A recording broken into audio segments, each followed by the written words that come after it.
Hello hello! On se retrouve aujourd'hui du coup pour les mots du mois de janvier. C'est donc la première vidéo de l'année, ça me fait trop plaisir. Parce que comme vous savez, j'adore faire cette vidéo parce que j'adore me faire des pales. Du coup, je me suis fait un petit thé pomme gourmande. C'est apparemment un thé noir bio, donc on va goûter ça ensemble, on va voir. Dans ma petite tasse qui est assortie à mon t-shirt, enfin à mon pull. N'est-ce pas merveilleux? Et du coup, on commence tout de suite avec les 3 mots du mois. Le premier mot que j'ai choisi, c'est épopée. Eh bien oui, en janvier, j'avais vraiment très envie de lire pas mal de mes e-books. Parce que j'en ai toute une flopée, vous les voyez pas du coup dans ma bibliothèque évidemment, mais croyez-moi, il y en a vraiment beaucoup en attente. Et il s'avère qu'en e-book, j'ai beaucoup de livres autour justement voilà, de grandes quêtes, de batailles épiques, de hordes de soldats ou de gens qui se sont rassemblés au fur et à mesure de leurs épopées et qui ensemble vont devoir soit, je sais pas, voler quelque chose ou renverser le pouvoir en place. Enfin, vous voyez ce genre de tableau-là, du genre un peu Seigneur des Anneaux.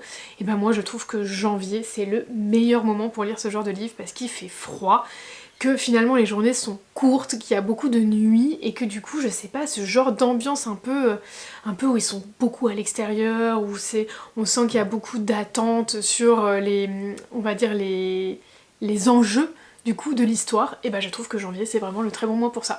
Et comme j'ai beaucoup de choses en attente, écoutez, c'est parfait. Car oui, dans mes objectifs de cette année, il y a quand même de faire baisser ma palle considérablement et surtout d'acheter beaucoup moins d'e-books comme je vous l'avais précédemment dit dans ma vidéo sur mes bonnes résolutions de septembre, parce que j'ai énormément d'e-books et donc j'aimerais bien justement en avoir beaucoup moins parce que ça fait un peu une charge voilà, supplémentaire mentale de livres en attente et je trouve pas ça très utile.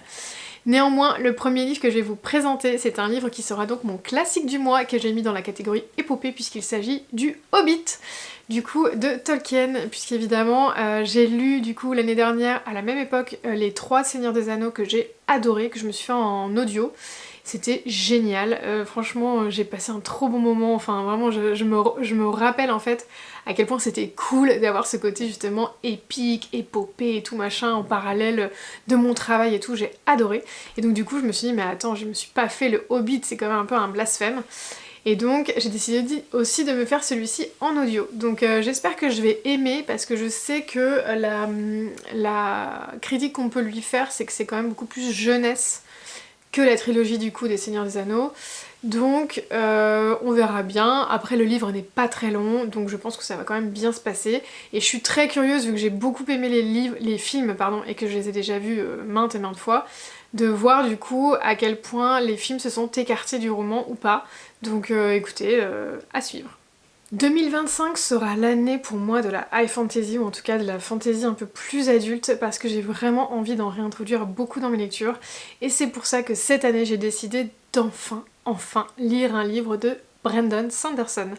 Je vais donc me lancer en janvier dans la lecture de Fils des Brumes, puisque c'est un livre que j'ai pris en e-book pendant l'OP All Stars de juillet dernier, et que vraiment là il est vraiment temps de m'y mettre. Je suis trop hypée, et en fait c'est un peu le genre de livre, vous voyez, qui vous fait peur, parce que vous avez tellement envie d'aimer que vous dites oh là là, et si j'aimais pas la plume de Brandon Sanderson, alors que depuis des années je me dis mais que après Robin Hood ça doit être tellement bien que du coup j'ai un petit peu les jetons. Mais bon, celui-là me fait très envie. Je vais vous lire le résumé parce que c'est assez cryptique.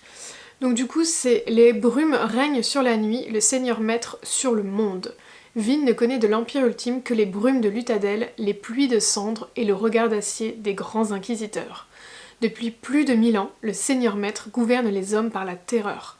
Seuls les nobles pratiquent l'allomancie, la précieuse magie des métaux. Mais Vin n'est pas une adolescente comme les autres. Et le jour où sa route croise celle de Kelsier, le plus célèbre voleur de l'Empire, elle est entraînée dans un projet fou, renverser l'Empire. Écoutez, ça a l'air trop bien. Franchement, par contre, je savais pas que c'est une adolescente, le personnage principal, donc j'espère que ça sera pas trop... Enfin, que ce sera bien de la grosse fantasy comme je l'attends. Mais après, le premier tome de Robin Hood, l'Assassin Royal, il est enfant et c'est tout aussi passionnant, donc je me dis que ça va le faire.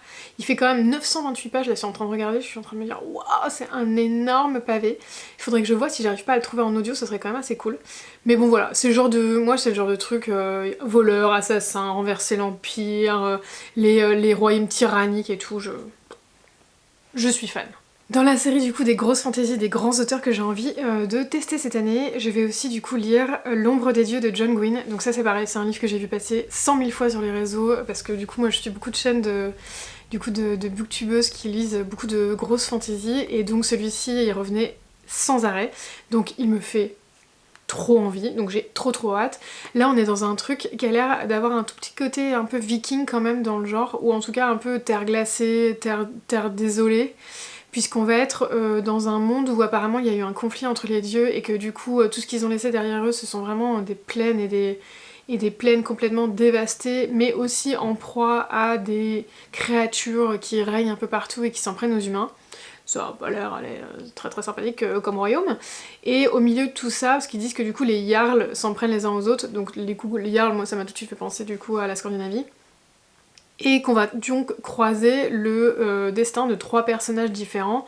Donc il y aurait une ancienne soldate ou chasseuse d'après ce que j'ai compris, mais dont le fils je crois a été enlevé. Il y en a un qui cherche un ancien esclave qui cherche les assassins de sa sœur et qui va se mêler à une confrérie de mercenaires. Et il y en a un qui... Alors attendez, j'essaie de retrouver ce qui lui est arrivé à lui. Oui, il y en a un qui a rejoint ce qu'ils appellent les chiens de guerre, qui doit aussi être une espèce de groupe, j'imagine, assez sanguinaire, et qui a peur de voir son passé ressurgir. Donc écoutez, moi j'ai hâte de voir, j'aime beaucoup du coup quand il y a comme ça des épopées avec plein de personnages, et qu'on va suivre les points de vue des uns et des autres, et qu'on va voir comment leurs histoires vont s'entremêler. Je suis hyper hypée par ce livre, ça fait tellement longtemps que j'ai envie de le lire, et en fait il me faisait trop peur en anglais, je m'étais dit, oh là là, la pavasse, parce que je crois que lui aussi, il est assez long, je vais vous dire ça. Ah non ça va, il fait 456 pages. Ah ouais bah franchement je me suis fait stresser pour rien. Mais bon peu importe, écoutez, entre ça déjà et le premier on est déjà quand même à 1500 pages à peu près, donc bon, à tout moment ça risque de faire un petit peu trop. Mais voilà, il me tentait trop, et donc dans le côté un peu épopée, et puis en plus le côté un peu Scandinavie froid et tout, je me dis que pour janvier, nickel. Et pour finir du coup dans ces grands auteurs que j'ai envie de découvrir cette année, j'ai décidé de lire L'ombre du savoir perdu de James Islington, qui est aussi un livre que j'avais pris pendant l'OP All Star. Donc franchement pendant l'OP All Star, si vous avez envie de lire de la grosse fantasy, n'hésitez pas à prendre les e-books parce que chaque année, il y a vraiment une sélection de dingue. Donc il y a 2 ans, moi j'avais pris celui-là et vous voyez, je l'avais toujours pas lu, donc il est grand temps que je lui donne sa chance. Après il me fait un peu peur parce que, bon il fait que 640 pages, c'est pas non plus une grosse pavasse, mais on m'avait dit qu'en fait c'est un énorme world building, et donc du coup sur la première moitié du livre c'est très lent parce qu'il faut tout poser, mais car à un moment donné il y a apparemment un événement ou un truc qui se passe au milieu du livre et qu'après là on est hypé de fou et on est happé dans l'histoire et on n'arrive plus à s'arrêter. Donc je crois que c'est une trilogie, ouais c'est ça, et ça a l'air très bien, mais par contre ça a l'air un peu compliqué à vous expliquer. Donc il semblerait que du coup il y ait une espèce de guerre et à l'époque gouvernaient ce qu'ils appellent les augures. Donc à mon avis on doit être un peu dans une espèce de Rome antique un peu, j'imagine, twisté. Et les augures étaient des dictateurs et ils avaient des pouvoirs. Et il semblerait qu'ils aient donc été complètement renversés et se soient éteints, mais qu'une partie de ces pouvoirs-là ait été transmis à certaines personnes qu'on appelle ayant comme le don. Et donc on va suivre un élève d'Avian qui apparemment essaie de maîtriser ce don mais qui a du mal en fait, et en même temps va se rendre compte que son destin est extrêmement mêlé à celui d'un autre personnage qui arrive dans une autre contrée, et au fait que au nord se réveille apparemment un mâle qui n'était pas censé revenir sur ces terres. Donc voilà, ça a l'air d'être encore, vous voyez, assez sibyllin assez sibylline comme description, pardon, et en fait si vous voulez le résumé est hyper long et a l'air hyper complexe, et je pense que c'est assez représentatif de ce que va être le livre, c'est-à-dire que je pense que je vais m'emmêler les pinceaux pendant encore 100-150 pages, et puis après je vais faire ah ok d'accord c'est ça l'histoire. Donc je vous ferai un meilleur résumé du coup quand je vous l'aurai lu, pour vous raconter un peu comment ça s'est passé. J'ai prévu aussi, toujours dans la catégorie un peu fantasy, high fantasy, mais bon c'est un peu normal, c'est quand même le but avec ce mot épopée, c'est de caser un maximum de fantasy ou de high fantasy, puisque ça fait très longtemps que j'ai envie d'en relire. Je me suis bien mis évidemment le tome 11 de l'Assassin Royal, puisque je ne l'ai toujours pas lu, et que franchement là j'abuse un peu parce que ça fait quand même bien 6 mois que j'en ai pas écouté. Donc comme je vous avais expliqué je crois dans une autre vidéo, moi les Assassins Royal je me les fais en audio sur Audible, et c'est Vincent Lagaès, je vous remettrai son nom au narrateur, mais il est vraiment dinguissime, parce que je trouve que l'Assassin Royal c'est quand même pas facile à narrer parce qu'il y a plein de voix, il y a plein de personnages, et en fait il prend une voix à chaque fois différente pour tous les personnages, et je trouve qu'il tombe pas trop dans la caricature, et notamment sur les personnages féminins, parce que c'est pas facile je trouve de faire des personnages féminins quand on est un homme. Parce que typiquement j'avais écouté un livre de Ken Follett qui avait été narré par un homme, mais franchement les voix féminines elles étaient catastrophiques. Du coup ça m'avait saoulée, ça m'avait complètement sorti de ma lecture. Et là c'est pas du tout le cas. Enfin vraiment c'est incroyable à quel point il lit bien. Et donc c'est un bonheur franchement d'écouter ça. Et déjà que l'histoire est absolument merveilleuse, mais en plus de ça, l'écouter avec un narrateur génial, franchement c'est juste trop cool. Donc du coup, en janvier, je vais me prendre le tome 11, donc... donc je vais pas vous raconter évidemment ce qui se passe dans le tome 11. Je vais plutôt vous raconter du coup ce qui se passe dans le tome 1. Donc dans le tome 1, on va suivre Fitz, du coup, qui est un tout jeune garçon quand l'histoire commence, et qui va être gentiment déposé par sa famille aux portes du château, puisqu'en fait c'est un bâtard du roi. Et donc le roi n'ayant pas tellement envie d'avoir affaire à son enfant, mais jugeant qu'il peut quand même être potentiellement une menace pour son royaume, son assassin particulier décide donc de le prendre sous son aile en disant qu'il va en faire finalement l'assassin du roi. Donc c'est pour ça que la saga s'appelle comme ça. Donc Fitz va être entraîné, élevé, afin de devenir voilà, une ombre au sein du royaume, et donc de parvenir à faire des assassinats ou voler des secrets pour le compte du roi. Donc vous verrez, c'est tellement incroyable. Le premier tome surtout est extrêmement touchant parce que on va suivre du coup toute l'adolescence de Fitz, puisque Fitz aussi va se rendre compte qu'il a un pouvoir finalement qui n'était pas vraiment attendu.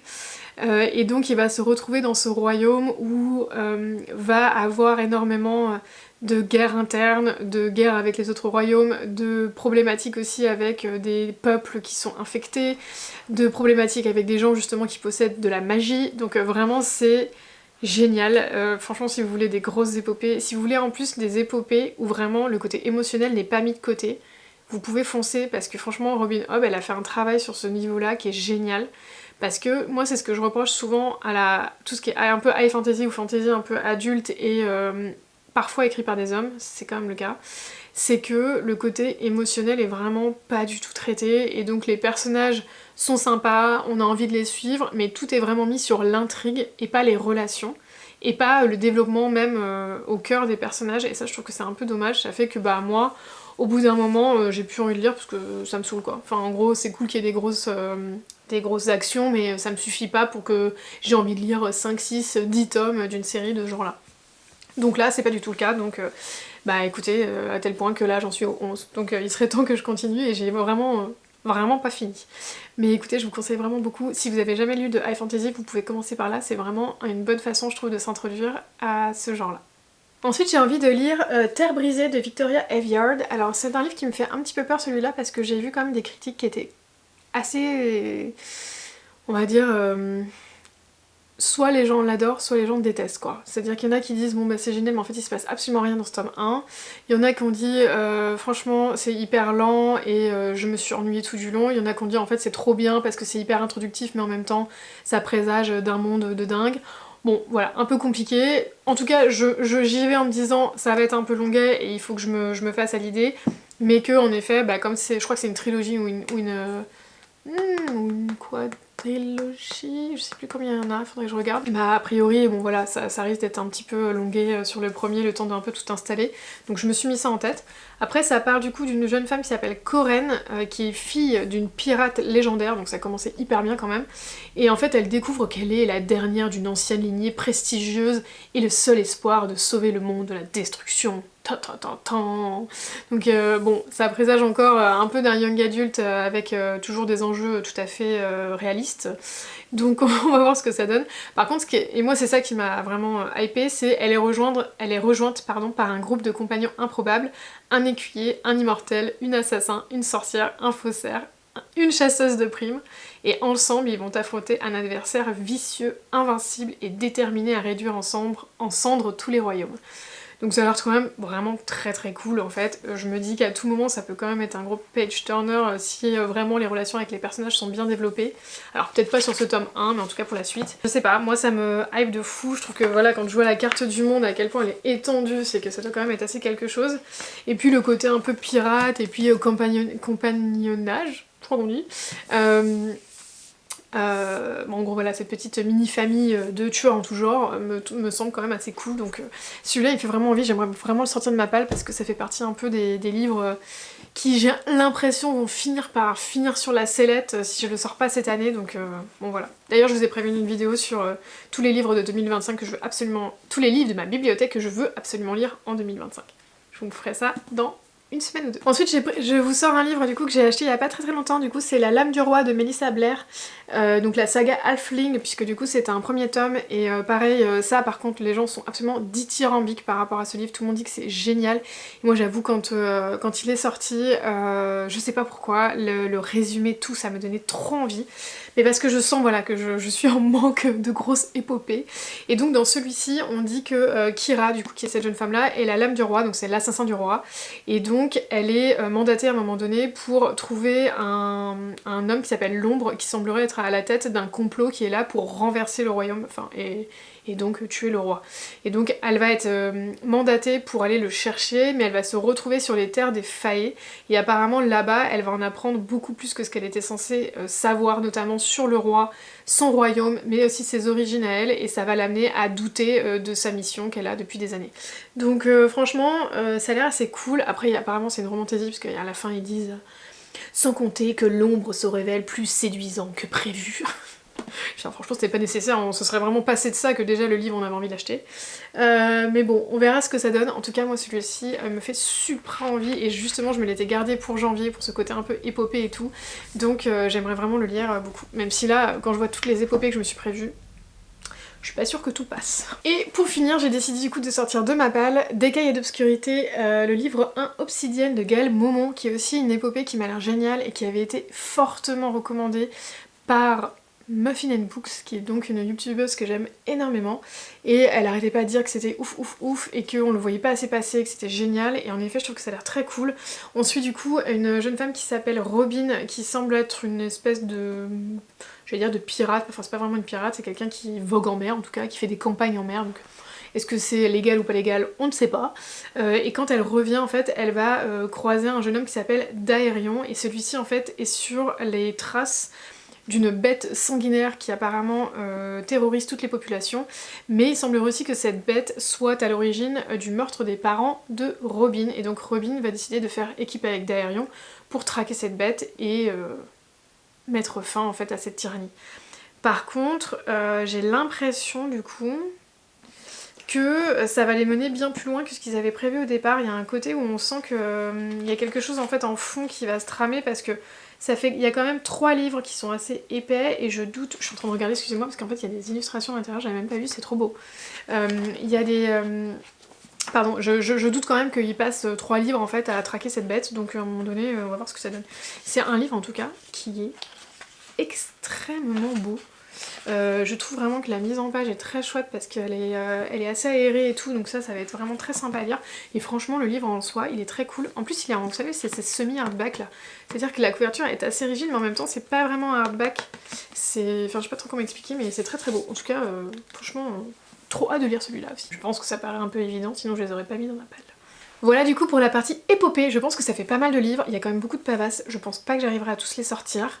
Mais j'ai prévu quand même de me faire pas mal de choses en audio, donc je vais aller regarder ce qui est disponible sur Nextory dans ces livres là, parce que je pense que ça peut vraiment m'aider, notamment pour Fils des Brumes là qui est énorme. Si je le trouve sur Audible même, je pense que tant pis je cramerai un crédit audio, mais je le prendrai peut-être aussi en audio, donc on verra. Mais écoutez, si ça peut en tout cas m'introduire à certains des auteurs, c'est cool, parce que notamment je crois que c'est James Islington qui a écrit The Will of the Many. Je crois que c'est celui-là, je crois que c'est lui l'auteur.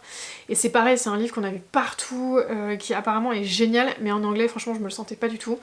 Donc à voir. Moi je vais suivre en tout cas les parutions de ces auteurs-là. Le deuxième genre que j'ai choisi pour janvier, c'est Rivalité. Eh bien oui, quoi de mieux qu'une bonne rivalité, un bon Rivals to Lovers ou un bon Enemies to Lovers. Je me suis dit, allez, j'ai vraiment envie de quelque chose autour de ce côté-là, de ce côté un peu vengeance, un peu je prends ma revanche sur quelque chose ou sur quelqu'un.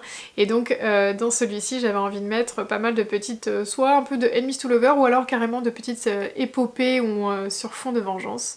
Je vous présente ça tout de suite. Sans grande surprise, j'avais envie de remettre God Killer du coup de Hannah Kanner dans cette palle là parce que c'est un livre qui me fait toujours très envie et que j'ai toujours très envie de sortir, même si malheureusement sur les mois précédents je ne l'ai pas fait. Donc je l'avais mis je crois dans ma palle en novembre, je crois dans la partie forêt si je ne m'abuse, mais je ne l'avais pas lu, donc là j'ai envie de le remettre très rapidement parce que celui-là je veux qu'il sorte aussi cette année. Donc on suit du coup Kisen qui est une déicide parce que apparemment elle a une histoire personnelle avec les dieux et donc elle s'est donnée comme mission personnelle de tous les trucider, jusqu'au jour où elle va faire la rencontre d'une petite fille dont la vie est liée en fait à un dieu, mais qui a l'air d'être un dieu un peu des dupes, un peu du mensonge, et qu'elle va donc essayer de les aider afin de séparer leur destin, et très certainement de tuer ce dieu-là aussi, j'imagine, mais que voilà, sur son chemin, elle va apparemment aussi, elle également, faire la rencontre de pas mal de gens, dont un chevalier désabusé, et c'est à peu près tout, poursuivi par de ténébreux démons. Tiens, je sais pas pourquoi je me suis dit qu'ils étaient pleins, en fait apparemment pas. Bon, on va voir. Bon, en tout cas, ça a l'air très cool. Donc écoutez, God Killer, je le remets là, en espérant cette fois qu'il sorte. On verra. J'ai aussi décidé de sortir du coup L'Empire d'Or de S.A. Chakraborty, qui est donc le tome 3 de La Cité de Laiton, qui est paru aux éditions de Saxius. Écoutez, là il y a plusieurs raisons pour lesquelles j'ai mis ce livre là. Donc dans le tome 3, il y a une grosse rivalité, c'est pour ça que je l'ai mis dans cette catégorie là, mais je l'ai aussi sorti en janvier parce que je veux vraiment clôturer cette trilogie cette année, et rapidement, parce que voilà, La Cité de Laiton ça a été un très gros coup de cœur.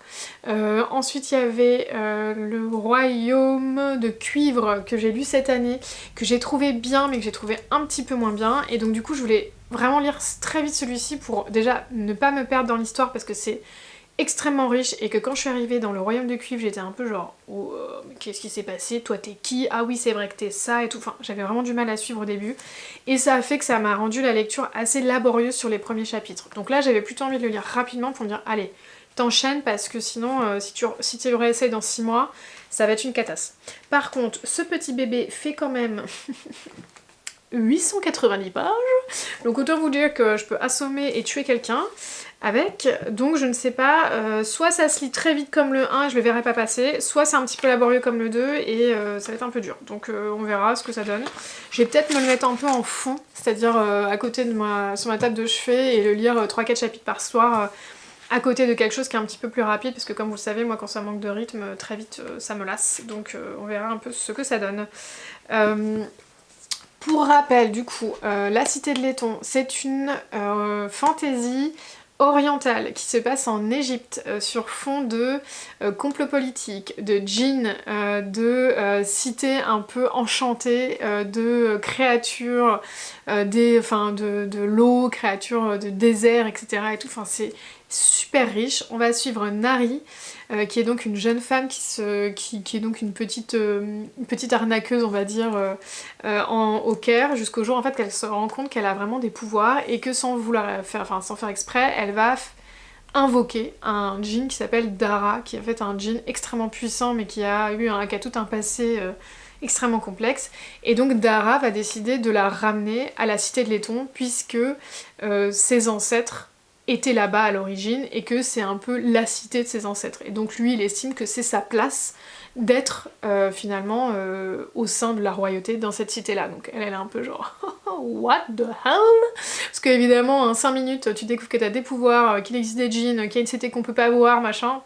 Ça fait un peu beaucoup pour elle, la pauvre, mais elle s'adapte quand même assez bien, et je trouve que ce qui est intéressant dans cette saga-là, c'est quand même justement les personnages principaux qui sont très ancrés sur quelle est ma mission, qu'est-ce que je dois faire, je fais les sacrifices qui sont nécessaires et tout. On n'est pas dans des... Alors moi je suis désolée, hein, c'est chez De Saxius, ça peut paraître comme ça, être young adulte, moi je trouve que ça l'est pas du tout. Je trouve que c'est tellement riche et que les personnages sont bien développés que moi je trouve que ça flirte avec la fantaisie adulte, mais fortement. La romance, elle est quasi inexistante, donc si vous n'aimez pas ça, allez-y, hein, vous n'allez pas être gêné par ça, parce que c'est là, c'est en fond et tout, mais c'est vraiment très en fond. Et ce qui est intéressant aussi, c'est à quel point tous les personnages passent de alliés à ennemis, parce que justement chacun a ses vues en fait sur ce que devrait être le royaume, où il devrait aller, etc. Quelle devrait être la mission des uns et des autres. Il y a beaucoup en fait d'intrigues de cour, et surtout d'intrigues de peuple au sein du royaume. Donc c'est vraiment... vous en prenez plein la tête. C'est pas une lecture reposante, Mais franchement c'est très riche et c'est très imagé. Donc on est très immergé du coup dans ce côté l'Égypte, la chaleur, la rue poussiéreuse, les belles couleurs, les saveurs, les senteurs et tout. Enfin il y a un truc vraiment hyper sensoriel avec cette saga. Donc franchement si vous n'osez pas, allez-y. Je vous dirai quand même après à la fin si ça valait vraiment le coup. Mais moi je pense que... Enfin je prie pour que ça finisse quand même un peu en apothéose. J'avais envie de lire d'autres sagas un peu orientales et donc du coup j'ai décidé de sortir de ma palle Chasseuse de flammes, les sables d'Arawiya, le livre 1 de Hafsa Faisal, qui avait l'air vraiment très chouette. Donc je vous raconte un peu l'histoire en regardant le résumé parce que comme d'habitude c'est toujours aussi riche et donc c'est un peu complexe. Donc on suit Zafira qui se fait appeler la chasseuse, se déguise en homme lorsqu'elle brave la forêt maudite de Lars pour nourrir son peuple. Et de l'autre côté on va faire affaire avec Nassir, qui lui est un prince de la mort, c'est-à-dire qu'il assassine tous ceux que le sultan décide qu'il doit assassiner, donc j'imagine que c'est un peu comme l'assassin du roi, quoi, sympathique.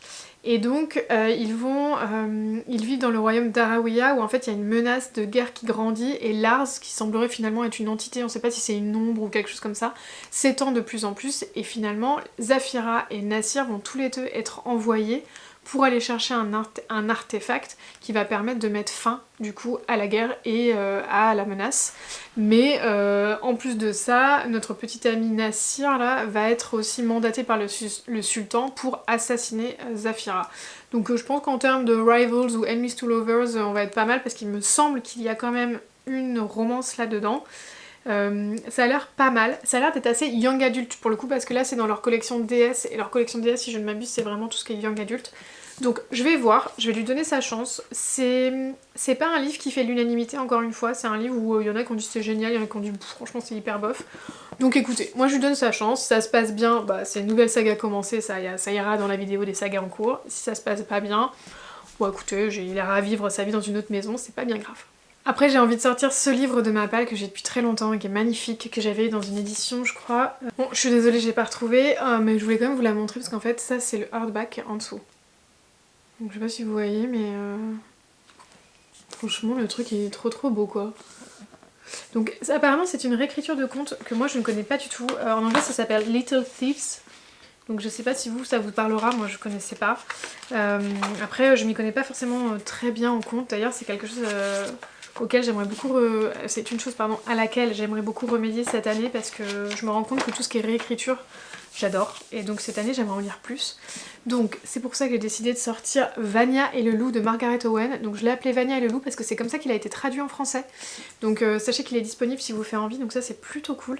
Et donc on va suivre une histoire qui a l'air un peu rocambolesque, c'est l'histoire d'une servante qui est envoyée auprès d'une jeune princesse qui doit aller épouser un prince dans un autre royaume. Donc quand ça commence ça fait vraiment conte de fées, genre oh trop bien.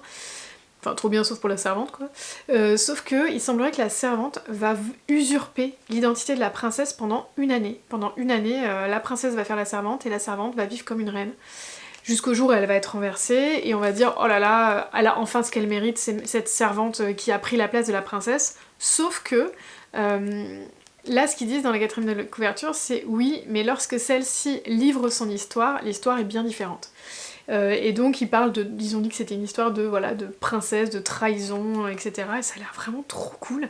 Donc il semblerait que la méchante de l'histoire soit peut-être pas celle auquel nous pensons de prime abord. Donc je pense que ça peut être très cool. Donc moi ça me fait bien envie et j'aimais bien le côté un peu je sais pas, un peu jeu de dupe comme ça, là je trouve ça assez sympa. Petite pause thé. Je me rends compte que je vous fais des pales à chaque fois, mais tellement énormes. Mais bon, écoutez, c'est comme ça. Hein. Pour le dernier mot, du coup, j'ai choisi le mot douceur. Eh bien oui, parce qu'on est quand même en début d'année, que moi j'ai envie d'avoir une année un peu plus slow par rapport à mes années précédentes, parce que croyez-moi, j'en ai besoin. Et puis en plus, mes années précédentes ont été vraiment... il y avait toujours un projet énorme et tout. Alors cette année, il y en aura quand même. Mais voilà, j'ai en tout cas envie que mon quotidien soit beaucoup plus slow. Et donc j'avais envie de ce côté un peu... Je commence l'année avec des petites touches de douceur. Je pense qu'en plus... entre rivalité, trahison, vengeance, machin, nanana, et épopée, quête, blablabla, je pense qu'un petit touche de douceur entre deux tomes, ça va pas me faire de mal. Et donc c'est pour ça que j'ai décidé du coup de sortir le tome 2. Alors bon, malheureusement là je me suis rendu compte que je me suis plantée, j'ai acheté le tome 3 et pas le tome 2, comme une grosse gourde. Mais bon c'est pas grave, je le prendrai au pire en audio parce que j'ai vu que sur Audible ils y étaient. Du coup je voulais lire le tome 2 du coup de Anne de Green Gables, qui est donc une série de Lucy Maud Montgomery, qui est une série canadienne que j'aime énormément, que j'ai commencé à lire il y a longtemps et que j'ai toujours pas continué alors que j'avais passé un super bon moment de lecture avec le 1. Donc du coup j'ai bien envie de lire la suite parce que du coup à la fin du 1 on a Anne qui a quand même pas mal grandi et je pense que ça va être une partie de l'histoire qui va un petit peu plus m'intéresser parce que c'est vrai que quand elle est petite, si vous avez déjà regardé la série sur Netflix, c'est assez redondant parce que la série était quand même très bien adaptée. Donc là je commençais un petit peu à m'ennuyer avec le 1, même si c'était tout doux, tout mignon. Et donc voilà, j'avais envie de me faire le 2, donc on suit du coup, si vous ne connaissez pas Anne de Green Gables, c'est une jeune orpheline qui est recueillie par un frère et sa sœur qui habitent sur l'île du Prince-Édouard, donc qui est une île au large du Canada, et qui est assez fantasque, qui est assez, qui a une imagination débordante, qui dit tout ce qui lui passe par la tête, mais qui est aussi évidemment une jeune fille brillantissime. Et donc on va suivre un peu toutes ces épopées, et c'est raconté, en tout cas le tome 1, après je ne sais pas, sous forme un peu de petites anecdotes en fait. On va voilà, suivre comme ça plein d'anecdotes de Anne, et on va suivre du coup son évolution et le fait qu'elle grandisse comme ça auprès de, je crois que c'est Mathieu, je sais plus les noms des deux personnes avec qui elle vit, je vous les remettrai. Mais voilà, c'est tout mignon, c'est tout doux, et moi j'avais très envie de les lire parce qu'en fait j'ai envie d'avoir toute la collection là de Toussaint, Monsieur Toussaint l'ouverture, parce qu'ils sont... Et bah ils sont trop beaux déjà.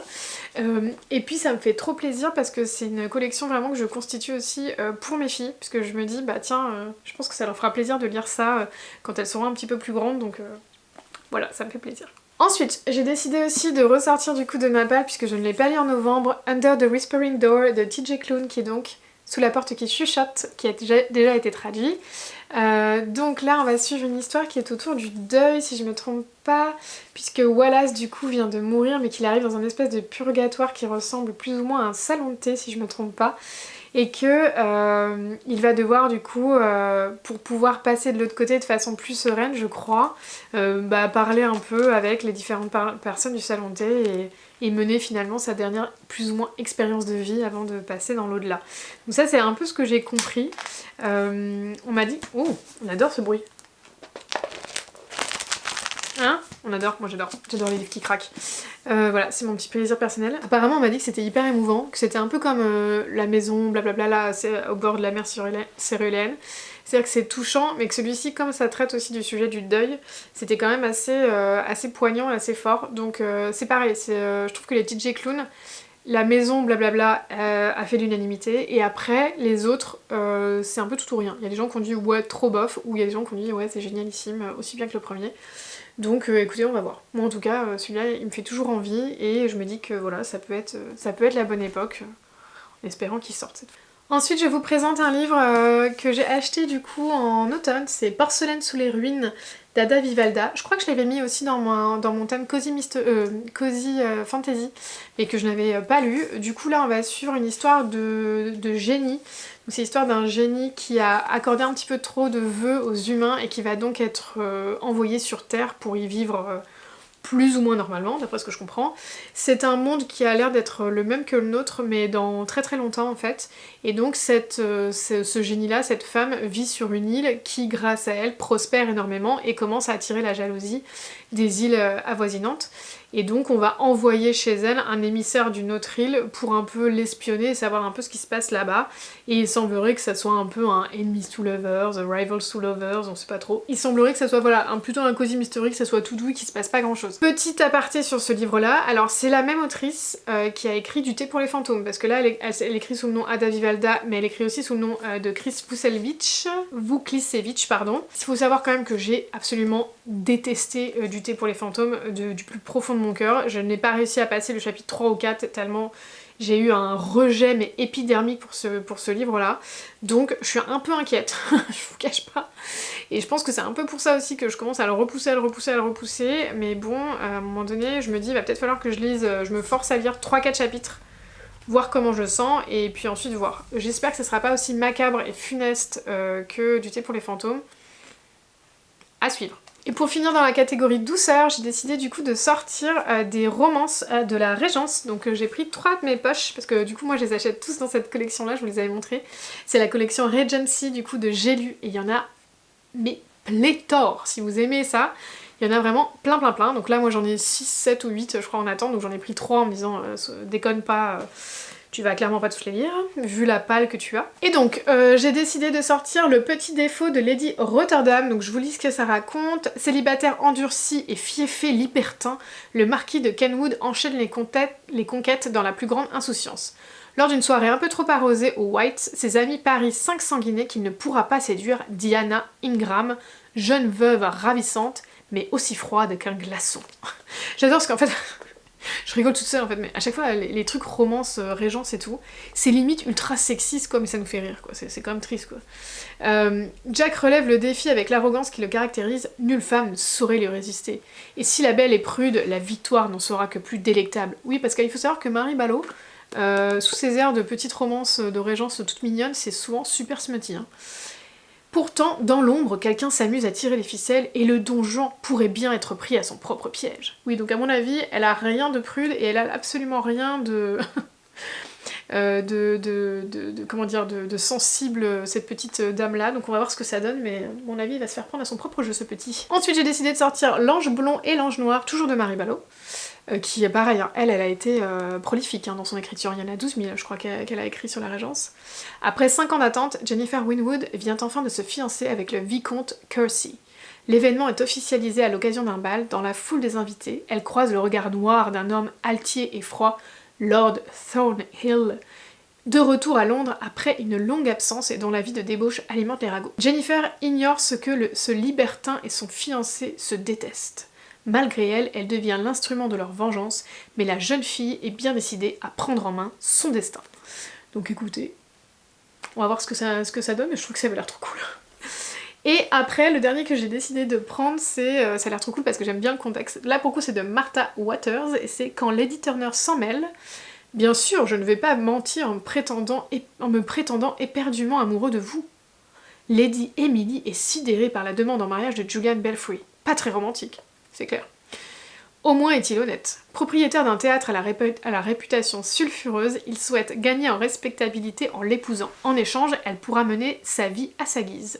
Pourquoi ne pas saisir cette chance d'échapper à l'emprise de ses parents? Emily accepte. Mais quand elle goûte à la liberté, la plus convenable des femmes peut tout oser. Bon, écoutez, on verra. On verra ce qu'elle ose. Mais bon voilà, donc ça c'est ma petite, ça c'est mon petit péché mignon du coup quand j'ai besoin d'une petite douce, une petite parenthèse douceur, bah souvent je me sors ces petits livres là et je sais pas pourquoi en début d'année j'adore lire de la romance Régence. Je devrais pourtant attendre que la saison de Bridgerton sorte, ce serait plus... on va dire ça serait plus de circonstances, mais voilà, moi j'aime bien en début d'année lire ça. Mais vous inquiétez pas, quand il y aura la saison de Bridgerton, je pense que je me ferai toute une catégorie, genre Régence, parce que j'en ai tellement que, à mon avis, il y aura de quoi faire aussi dans cette palle-là. Et voilà, c'est donc tout pour les mots du mois de janvier. J'espère que ces palles vous auront plu. Comme vous verrez quand même, on passe des choses très épiques, très sanglantes, un peu masculines sur les bords, à de la romance Régence, donc il y a vraiment de quoi faire ce mois-ci. C'est pas mal, ça va permettre aussi d'avoir un petit peu plus de diversité dans mes lectures. Donc ça c'est plutôt cool parce que ça fait aussi partie de mes objectifs. En parlant d'objectifs, je pense que la semaine prochaine je vous tourne du coup ma vidéo sur les objectifs de 2025 que j'ai en termes de lecture. Donc j'espère que c'est une vidéo qui vous plaira. Et j'ai aussi la vidéo du coup du bilan 2024 à faire. Et je vais essayer de faire un format un peu rigolo, j'aurais bien aimé faire un ranking. Donc je vais voir si j'y arrive. Et si j'y arrive, je pense que ça risque quand même d'être assez marrant. Donc écoutez, j'ai très hâte de vous filmer tout ça.